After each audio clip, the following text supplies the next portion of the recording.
अस्सलामुअलैकुम बच्चों, कैसे हैं आप सब। उम्मीद है आप सब खैरियत से होंगे और जमकर पढ़ाई कर रहे होंगे। तो बेटा, आज का जो हमारा लेक्चर होने वाला है लेक्चर नंबर 2। लेक्चर नंबर 1 के अंदर हमने इंट्रोडक्शन के बारे में पढ़ा, बहुत सी चीज़ों के बारे में पढ़ा। बहुत इंपॉर्टेंट लेक्चर है, आप जाके देख लें सबसे पहले वो, क्योंकि आगे की जो चीज़ें हैं आपको तभी समझ में आएंगी जब आपको लेक्चर नंबर 1 की जो है वो नॉलेज होगी। हमने बिल्कुल बेसिक सी चीज़ें वहाँ पे पढ़ी हैं। हीट क्या होती है, हीट और थर्मल एनर्जी का डिफरेंस क्या है। आपके बुक के अंदर थर्मल एनर्जी और हीट एनर्जी को एक चीज़ ही कंसिडर कर दिया गया है। और उसके बाद हमने पढ़ा ट्रांसफ़र क्या होता है। बेसिकली ये जो आपने जो ऊपर वर्ड पढ़ा, जो आपने ऊपर वर्ड देखा है ट्रांसफ़र, इस ट्रांसफ़र का क्या मतलब है, थर्मल एनर्जी का क्या मतलब है, इन दोनों इन होल वर्ड का क्या मतलब है, हमने बिल्कुल डिटेल के अंदर पढ़ा था। आप देख सकते हैं मैंने एग्जांपल वगैरह भी दिए थे, तो हर बिल्कुल डिटेल के अंदर हमने पढ़ा ट्रांसफ़र क्या होता है। और ये जो ट्रांसफ़र है ये 3 तरीके से हो सकता है, कंडक्शन, कन्वेंशन और रेडिएशन। मैंने थोड़ा सा ओवरव्यू आपको दे दिया। अब आज जो हम पढ़ेंगे वो पढ़ेंगे कंडक्शन के बारे में, कॉन्सेप्चुअली क्या होती क्या है। तो बेटा, कंडक्शन एक सिंपल सा प्रोसेस है। इसके अंदर बेसिकली होता क्या है, इस कंडक्शन के अंदर जो एनर्जी जो होती है, जैसे मैं अगर आपको कहूँ कि एग्जाम्पल के साथ हम समझते हैं, यार ऐसे हमें समझ में नहीं आएगा। अगर मैं एग्जाम्पल दूँ आपको, अगर मैं आपको एग्जाम्पल दूँ कि कंडक्शन होती क्या है, तो वो आए देखते हैं। चलो इसी एग्जाम्पल के साथ हम समझने की कोशिश करते हैं। आपके पास क्या दिया गया है, आपके पास ये जो एक ब्लॉक दिया गया है फिगर नंबर 11.1 के अंदर, transfer in metal through conduction, ये दिया हुआ है। तो आप देखें आपके पास ये ब्लॉक पड़ा हुआ है। तो इस ब्लॉक को अगर मैं सही तरीके से बनाऊँ, ये एक ब्लॉक है आपके पास, ठीक है। अब इस ब्लॉक के अंदर आपके पास क्या होंगे, एटम्स होंगे। ऐसे एटम्स बने हुए होंगे, या मॉलिक्यूल्स कहें, ये मॉलिक्यूल्स बने हुए हैं आपके पास, ठीक है। अगर इन मॉलिक्यूल्स को मैं थोड़ा सा आपको हाईलाइट करवा दूँ, ये आपके पास मॉलिक्यूल हैं, ये भी मॉलिक्यूल है, ये मॉलिक्यूल, ये मॉलिक्यूल, ये मॉलिक्यूल है, ये मॉलिक्यूल्स हैं, सारे मॉलिक्यूल्स हैं, सही। अब मैंने क्या किया, सबसे पहले मैंने जो है वो इन मॉलिक्यूल को नीचे से हीट कर दिया, फ्लेम प्रोवाइड कर दी, ठीक है। मैंने क्या किया, वो नीचे से हीट कर दिया, फ्लेम प्रोवाइड कर दी। अब इस पार्ट को अगर हम जूम करके देखें, इस पार्ट के अंदर क्या होगा, फ्लेम वाले के अंदर, तो ये देखो यहाँ पे जो मॉलिक्यूल्स है, बेसिकली मैं आपको समझा रहा हूँ कंडक्शन होती क्या है। तो मैंने जब क्या किया, इस ब्लॉक को, ए मेटल को यहाँ पे नीचे फ्लेम दिया, क्या दिया, फ्लेम दिया मैंने नीचे से। तो फ्लेम देने से क्या हो रहा है इस जगह के ऊपर, तो वो अभी हम देखने जा रहे हैं। तो क्या था, अगर हमने इसको जूम किया, तो यहाँ पे जो मॉलिक्यूल्स हैं, इस मॉलिक्यूल ने, इस मॉलिक्यूल ने, इस मॉलिक्यूल ने, उस मॉलिक्यूल ने, और इनके बराबर में जो जो मॉलिक्यूल्स हैं, उन्होंने ये जो फ्लेम वाली जो हीट थी, जो हीट दी फ्लेम वाली, जो हीट एनर्जी थी, वो इन मॉलिक्यूल्स ने एब्जॉर्व की, ठीक है। इन मॉलिक्यूल्स ने हीट एनर्जी को एब्जॉर्व की और अपनी जो है वो मूवमेंट को, अपनी जो है वो मूवमेंट को फास्ट कर दिया। अब इस फिगर के अंदर देखें, ये जूम वाले जो फिगर की हुई है, ये पहले जो है वो एक ब्लू कलर के मॉलिक्यूल्स आपको दिखाएं। इसका मतलब ये है कि आपके मॉलिक्यूल्स अभी तक एनर्जी को एब्जॉर्व नहीं किया आपके मॉलिक्यूल्स ने। आपने जैसे ही फ्लेम प्रोवाइड किया, तो कुछ मॉलिक्यूल जो नीचे वाले थे वो रेड कलर के हो गए, मतलब उन्होंने जो है वो हीट एनर्जी को एब्जॉर्व कर लिया, हीट एनर्जी को एब्जॉर्व कर लिया। अब हो गई हीट की एनर्जी का एब्जॉर्व, सही। मॉलिक्यूल्स ने हीट एनर्जी को एब्जॉर्व कर लिया। अब एब्जॉर्व करने के बाद जो नेबर वाले मॉलिक्यूल्स है, जो फ्लेम के बिल्कुल नीचे थे, फ्लेम के बिल्कुल नीचे थे, उन्होंने हीट एनर्जी को एब्जॉर्व कर लिया।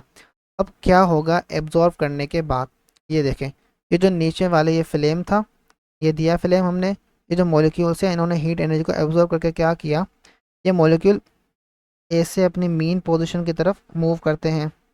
इसे ऊपर जाएगा, फिर यहाँ से नीचे आएगा, फिर नीचे जाएगा, फिर नीचे तो ऊपर जाएगा, फिर ऊपर जाएगा।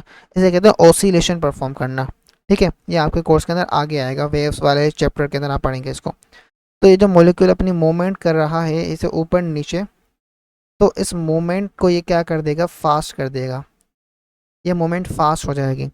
अब फास्ट मूवमेंट होने के बाद ये जो मॉलिक्यूल है, ये मॉलिक्यूल अगर हम उसको नाम दे दें ए मॉलिक्यूल, तो ये जो ए मॉलिक्यूल है अपनी मूवमेंट को क्या कर देगा, फास्ट कर देगा।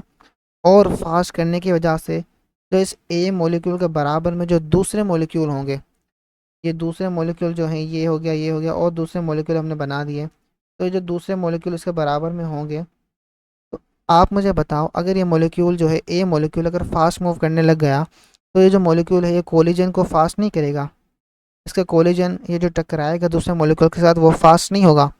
सर होगा, आप कैसी बात कर रहे हैं, ये तो होगा ना यार। अगर कोई मॉलिक्यूल फास्ट मूव करने लग जाए तो उसके जो कोलिजन्स होंगे, जो कोलिजन कर रहा होगा वो कोलिजन को भी फास्ट कर लेगा, उनके कोलिजन भी फास्ट हो जाएंगे। यह बात होगी। चलो, आपको ये वाली बात भी समझ में आ गई। तो अब इसी चीज़ को हम आगे कंसिडर करते हैं। अब ये वाले क्या हुआ, एक रेड मॉलिक्यूल था आपको नीचे, ये फ्लेम थी। अगर मैं इसको अच्छे से बनाऊं नीचे करके, अच्छा जी, आपने कॉन्सेप्ट तो पूरा पढ़ लिया, लेकिन भाई प्रैक्टिस कहाँ से करोगे? तो इस प्रैक्टिस के मसले को हल करने के लिए पंजाब का मंजन आप सब लोगों के लिए लेके आ रहा है बिल्कुल exam ditto copy related practice grand test. इसके अंदर फिजिक्स के, केमिस्ट्री के आपके सारे के सारे चैप्टर वाइज हैं। अगर आपको एक्सेस करना है, अभी डिस्क्रिप्शन में जाओ और अटेंड करो, जो सीखा है उसको अप्लाई करो, तभी तो मार्क्स आएंगे। ठीक है। इसके अलावा अगर आपको नोट्स चाहिए, आपने कहा सर लेक्चर तो बहुत बड़ा है, हमें पेपर की तैयारी करनी है, तो उसके लिए अगर आपको नोट्स चाहिए, आप हमारे नोट्स बिल्कुल ये हाई क्वालिटी वाले प्रीमियम ले सकते हैं, इस्तेमाल कर सकते हैं। अगर ये आपको बिल्कुल फ्री में चाहिए, अभी डिस्क्रिप्शन में जाओ, तुम्हें व्हाट्सएप ग्रुप की लिंक बना, तुम्हें हमारे व्हाट्सएप चैनल की लिंक बने, या तुम हमारे इस नंबर पे तुम्हें नजर आ रहा है, यहाँ पे नीचे ऊपर नंबर है, इस पे जाके मैसेज करो, उसमें हमें नोट्स हैं, हम आपको ग्रुप में ऐड कर देंगे, और वहाँ पे सारे के सारे ऐसे हाई क्वालिटी प्रीमियम नोट्स का आपको मिलेगा एक्सेस, आपके chapter 1 chapter 2 physics bio chemistry में तमाम सभी। ठीक है। इसके अलावा हमारे प्यारे बच्चे कहते हैं सर हमें अभी भी तैयारी नहीं हो रही है, हमें समझ नहीं आ रहा हम कैसे पेपर मिला है। तो जी, पंजाब का मंजन आपके लिए तमाम सब्जेक्ट्स की तैयारी करवाने के लिए पूरे के पूरे 5 सब्जेक्ट लेके आ चुका है, पूरी एक साल की बेच, सिर्फ और सिर्फ पूरे साल के 15,000 रुपये में। इस बेच के अंदर खास बात पता है क्या है? हम यहाँ पर राइटिंग मेथड सेशन करते हैं, जो कि एग्जाम राइटिंग मेथड सेशन है। अगर आपको लिखना नहीं आता, आपको लिखना सिखाएंगे। एग्जामिनर आपके चाचू का बेटा तो है नहीं, आपको फ्री में मार्क्स देके चला जाए। तो हर सवाल को करने की टिप्स एंड ट्रिक्स होती है, स्टाइल होता है, पैटर्न होता है। तो हमारी टीम आपको चैप्टर टेस्ट, वो तमाम की तमाम टिप्स एंड ट्रिक्स से कैसे चीज़ों को लिखें, पेपर की प्रेजेंटेशन कैसे हो, उसकी तैयारी, उसके अलावा 24/7 टीचर सपोर्ट, कोई भी किसी वक्त डाउट हो वो करो। और तुम्हें कहीं बाहर जाने का सर ही नहीं मारना। क्यों? क्योंकि एक हाई क्वालिटी प्रीमियम क्लासेस आपको घर बैठे ऑनलाइन मिल रही है। तो जी क्यों इन लोकल एकेडमियों में धक्का खाना? तो ये हमारी टीम आपको सर्व कर रही है। देखो हमने क्या किया था, नीचे फ्लेम दी थी, जल्दी जल्दी बना देता हूँ। ये रेड वाला मॉलिक्यूल था, इस रेड वाले मॉलिक्यूल को हमने नाम दिया था ए मॉलिक्यूल। ए मॉलिक्यूल। एक ऊपर था बी मॉलिक्यूल। ठीक है। इस बी ए मॉलिक्यूल ने बी मॉलिक्यूल के साथ टकराया, कोलिजन किया। क्या किया? कोलिजन परफॉर्म किया। तो कोलिजन का परफॉर्म करने से क्या होता है, एक बात आप याद रखें, हीट का ट्रांसफ़र होता है। हीट का ट्रांसफ़र होता है या आप कहें एनर्जी का ट्रांसफ़र होता है। क्या होता है? हीट या एनर्जी का, टी आर मतलब ट्रांसफ़र। तो बेटा जब मॉलिक्यूल्स आपस में कोलाइड करते हैं वह हीट को एक्सचेंज करते हैं, ट्रांसफ़र करते हैं, ये याद रखना। अब एक और बात, अब अगर मैं आप कहूँ कि हमने क्या किया था, ए मॉलिक्यूल को हीट प्रोवाइड करके उसकी एनर्जी को इंक्रीज कर दिया था, उसकी मूवमेंट फास्ट कर दी थी।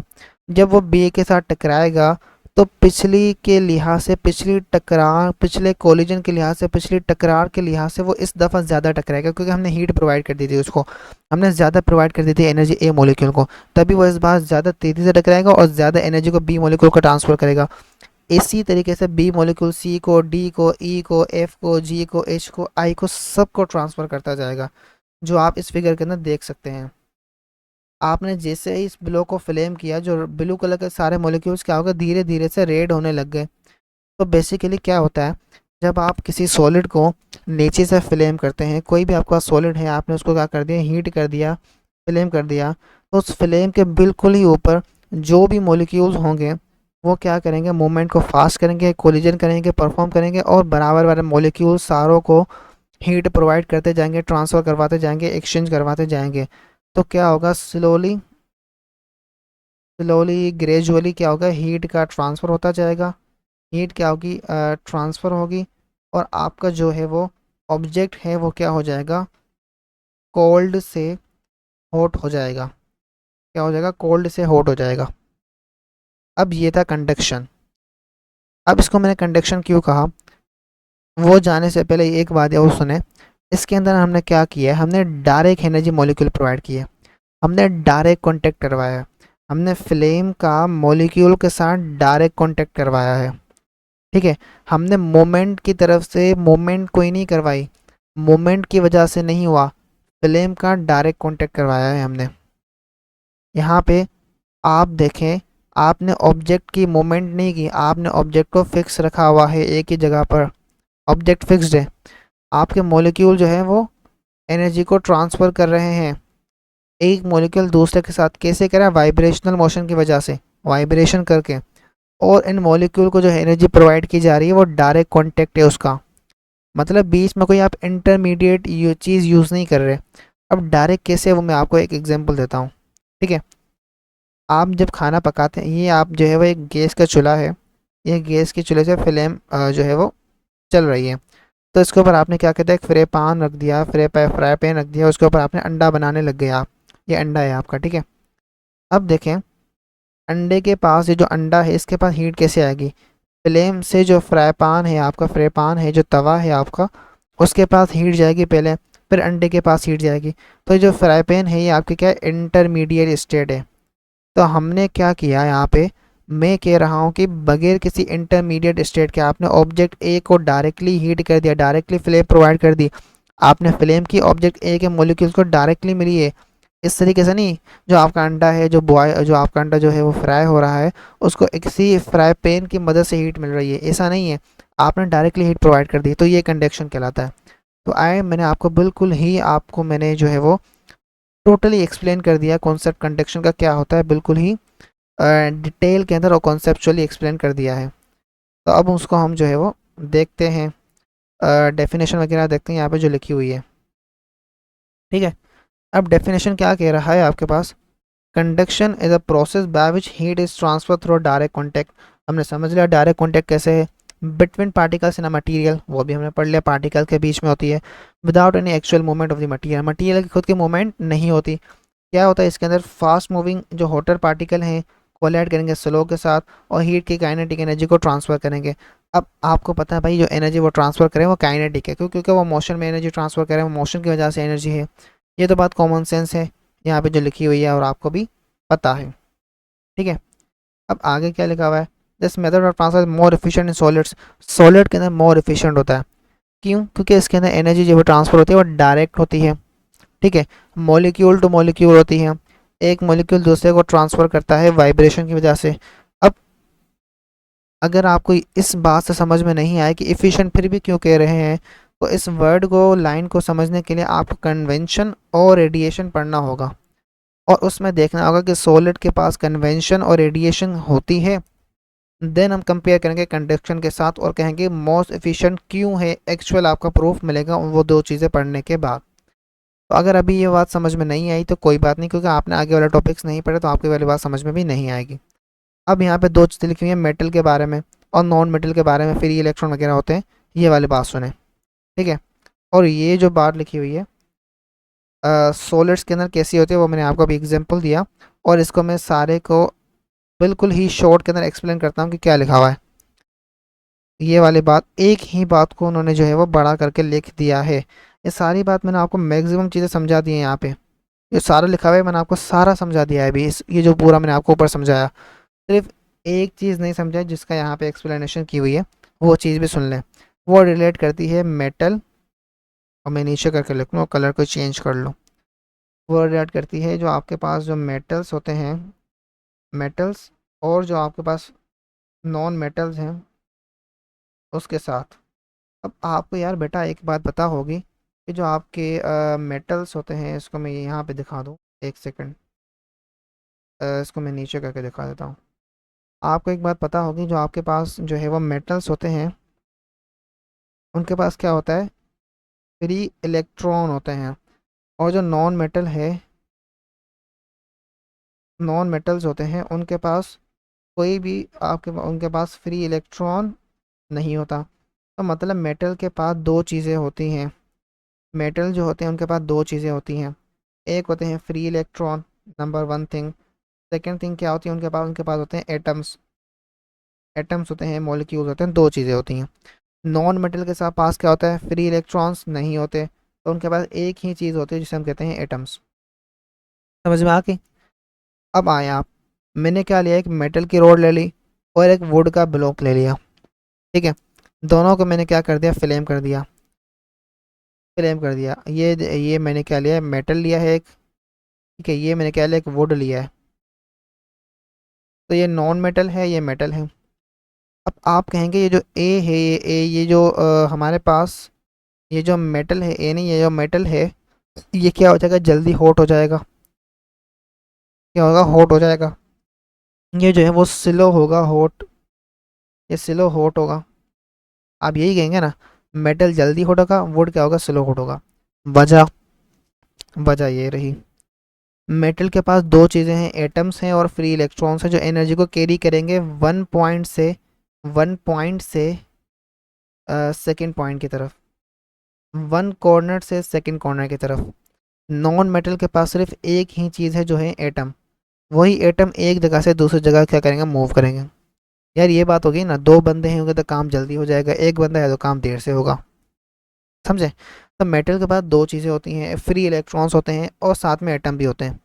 एटम नॉन मेटल के पास भी होते हैं, बट नॉन मेटल के जो है वो जल्दी गर्म नहीं होता। क्यों नहीं होता, उसके अंदर जल्दी हीट ट्रांसफ़र क्यों नहीं होती, क्योंकि उसके पास सिर्फ एटम्स है, उसके पास फ्री इलेक्ट्रॉन्स नहीं होते। ये तो बेसिक चीज़ें, फ्री इलेक्ट्रॉन होते हैं नहीं होते, मेटल के पास होते हैं नहीं होते, आपने 9th क्लास के अंदर पीरियोडिक टेबल के अंदर पढ़ा होगा। तो ये जो चीज़ थी आपको यहाँ पे नीचे एक्सप्लेन की गई थी, यहाँ पे नीचे इस पैराग्राफ के अंदर एक्सप्लेन की गई थी ये सारी चीज़ें। और ये जो पैराग्राफ आपने ऊपर ये सारा लिखा हुआ है, ये सारा मैंने आपको समझा दिया अभी। हर चीज़ को मैंने आपको जो है वो स्लोली एंड ग्रेजुअली कॉन्सेप्चुअली बता दिया कि क्या चीज़ होती है, कैसे वाइब्रेट करते हैं, कैसे मूवमेंट होती है, हर चीज़। अगर इसको अभी आप रीड करना शुरू करेंगे तो आपको इजीली समझ में आ जाएगा कि क्या लिखा हुआ है। अगर मैं आपको थोड़ा सा रिकंसाइल भी करवा दूँ यहाँ पे, फिर हम लेक्चर को एंड कर देते हैं। देखिए, हीट का ट्रांसफर होगा सॉलिड्स के अंदर थ्रो टेम्परेचर डिफरेंस की वजह से। टेम्परेचर डिफरेंस होगा तभी होगा। अब मेटल नॉन मेटल के मुकाबले में ज़्यादा हीट ट्रांसफर और जल्दी क्विकली क्यों करता है, वो नीचे एग्जांपल आपको मैंने दे दिया, फ्री इलेक्ट्रॉन की वजह से। ठीक है, और transfer of their energy, the process called neighbouring particle to vibrate more rapidly. ये कह रहा है कि आप जो मॉलिक्यूल को जो एनर्जी ट्रांसफ़र होती है, वाइब्रेशन पार्टिकल कोलाइड करते हैं और नियर बाय एटम और मॉलिक्यूल के साथ और ट्रांसफ़र करते हैं सम अमाउंट ऑफ एनर्जी। वही बात मैंने आपको बताई कि जो मॉलिक्यूल होते हैं उनके वाइब्रेशनल मोशन की वजह से, वाइब्रेटिंग पार्टिकल की वजह से एनर्जी जो ट्रांसफ़र होती है उसे हम कहते हैं नेबरिंग पार्टिकल को जो एनर्जी मिलती है, उससे वो जो नेबरिंग पार्टिकल है वाइब्रेट करता है मोर रैपिडली, वो वाइब्रेट करेगा और आगे एनर्जी ट्रांसफ़र करेगा सराउंडिंग के पार्टिकल के साथ। और ये जो ग्रेजुअली जो सॉलिड के अंदर होता है ये प्रोसेस स्लो होता है। अब स्लो क्यों होता है वो वाली चीज़ आपको बाद में समझ में आएगी। स्लो क्यों होता है ये वाली चीज़ आपको समझ में बाद में नहीं, ये वाली चीज़ आपको अभी समझ में आ जाएगी। देखिए, दो चीज़ें, सॉलिड्स के अंदर जो है ना स्लो होता है ये प्रोसेस, हीट का ट्रांसफ़र का जो प्रोसेस है वो स्लो होता है, मगर कंडक्शन जो है वो एफिशिएंट होता ही सॉलिड्स के अंदर है। दो चीज़ें, कंडक्शन का प्रोसेस सॉलिड्स के अंदर मोर एफिशिएंट होता है, बट इस कंडक्शन की वजह से जो हीट ट्रांसफ़र होती है वो होती स्लो है। स्लो क्यों होती है, इसका बेस्ट एग्जांपल ये है कि इसके अंदर मॉलिक्यूल एक मॉलिक्यूल एब्जॉर्व करेगा, वो एब्जॉर्व करने के बाद में जाके दूसरे मॉलिक्यूल को एनर्जी मिलेगी उस मॉलिक्यूल की वाइब्रेशन की वजह से। एक मॉलिक्यूल जो है एनर्जी बी मॉलिक्यूल को दे रहा है, दूसरे को दे रहा है वाइब्रेशन करके। इस वजह से जो है ना वो आगे वाले मॉलिक्यूल के पास ए बी को देगा, बी सी मॉलिक्यूल को, सी डी को देगा, डी ई को देगा, एफ को देगा, तो आगे सारे मॉलिक्यूल्स एक दूसरे को एनर्जी प्रोवाइड करते हुए जाएंगे। इस वजह से स्लो प्रोसेस होता है। तो एफिशिएंट ज़्यादा होता है सॉलिड्स के अंदर कंडक्शन, बट स्लो प्रोसेस होता है। तो ये था हमारा आज का लेक्चर जिसके अंदर हमने कवर किया कंडक्शन क्या होती है डिटेल के अंदर। तो मिलते हैं नेक्स्ट लेक्चर के अंदर, तब तक के लिए गुड बाय, अस्सलाम वालेकुम।